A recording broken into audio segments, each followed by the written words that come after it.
On va retrouver tout de suite Marc Daguerre. Marc Daguerre, donc fondateur de Daguerre Trading. Bonjour Marc. Bonjour Lucie, bonjour Antoine. Bonjour Marc. Alors on le disait, des indices américains à des niveaux historiques, des plus hauts historiques. Et voilà, ils enchaînent les plus hauts historiques actuellement. Oui, oui. Voilà. Quelle est votre opinion, vous, sur les indices américains? Alors, sur les indices américains, comme on le disait en début de semaine ensemble, ce fait d'arriver justement historique est significateur pour moi d'un nouvel élan haussier, puisque en fait, comment ça fonctionne? Qu'est-ce que ça veut dire en termes techniques chez nous, les plus hauts historiques? Ça veut dire que les investisseurs n'ont plus en tête des résistances, des anciens niveaux plus hauts des sommets qui pourraient éventuellement arrêter les marchés, et donc il y a cet effet boule de neige qui fait qu'ils reprennent confiance et que les marchés retrouvent de nouvelles impulsions, très souvent. On en parlait ces derniers temps, peut-être qu'on avait une liste de possibilités de reprise de tendance haussière, finalement a bien eu lieu, est en train d'avoir lieu, a eu lieu aux États-Unis, est en train d'avoir lieu en Europe, et je vous cache pas que ça a pu faire nos affaires, en tout cas chez Daguerre Trading, de façon assez nette, et je reste toujours haussier et confiant à moyen terme sur les indices. Ouais. D'accord. Alors justement, c'est intéressant de savoir qu'est-ce que vous avez fait, qu'est-ce que vous avez pris comme position pour profiter de ces hausses significatives. Alors, chez nous, là où je vous dis que ça a fait nos affaires, on a eu une très très bonne main ces derniers temps parce qu'on s'est positionné effectivement à la hausse sur des valeurs telles que Air Liquide, Danone, L'Oréal. Oui, vous nous en aviez parlé déjà sur TV Finance.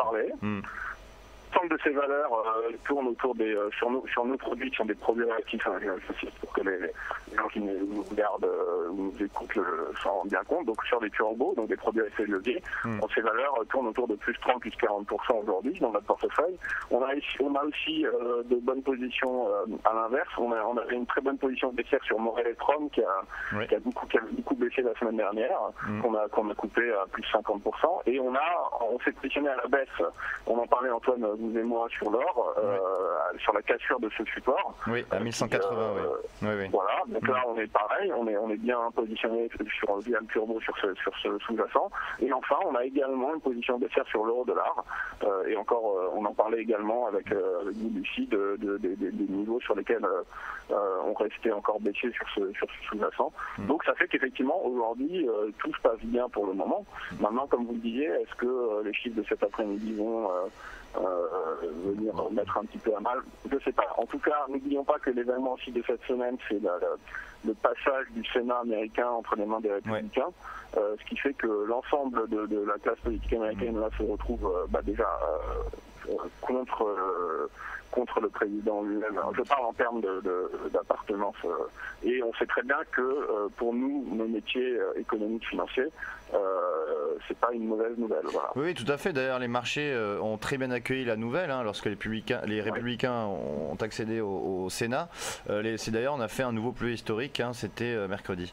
Quel est votre scénario, vous, sur justement après la publication de ces chiffres de l'emploi aux États-Unis? Est-ce que vous pensez qu'on va encore continuer à monter, ou alors peut-être une pause va se mettre en place? Alors, si je dois me fier à mes graphiques, je reste positif sur l'ensemble de l'Atlantique. Vous voyez, prenez les grosses valeurs type Apple qui a encore explosé, qui est elle aussi sur un niveau historique. C'est-à-dire qu'en fait, même au cas par cas, les grosses valeurs du Nasdaq, du S&P, ça continue d'avoir des configurations qui restent assez intéressante. Moi, je maintiens mon biais haussier en dépit des résultats. En dépit, on ne sait pas encore comment ils vont être annoncés, mais je n'arrive pas à me dire que la correction est pour tout de suite avec ce qui s'est passé là récemment. Maintenant, attention, on est effectivement sur des plus hauts historiques, mais on n'est pas encore non plus, on ne les a pas non plus complètement dépassés. Le S&P est à quelques doigts de son plus haut historique. On pourrait, une vague de baisse intermédiaire n'est pas totalement inenvisageable, graphiquement parlant. Mais je pense quand même que qu'on est plutôt dans une bonne tendance haussière là et que ça risque d'être maintenu dans les. Ouais, c'est possible. On peut encore accélérer à la hausse. C'est vrai que je suis assez de cet avis-là. Sinon, concernant l'euro-dollar, vous avez dit que vous êtes rentré donc short, c'est-à-dire à la vente sur l'euro-dollar avec un turbo. Je suis revenu. J'étais déjà dessus. On en avait parlé. J'étais sorti. Je suis revenu dessus. Ah, vous êtes revenu dessus. Et alors justement, à quel niveau vous êtes revenu dessus. Alors, je l'avais noté sur mon tableau. Donc, je suis revenu quand l'euro-dollar était autour des 1,25 sur le dernier plus bas.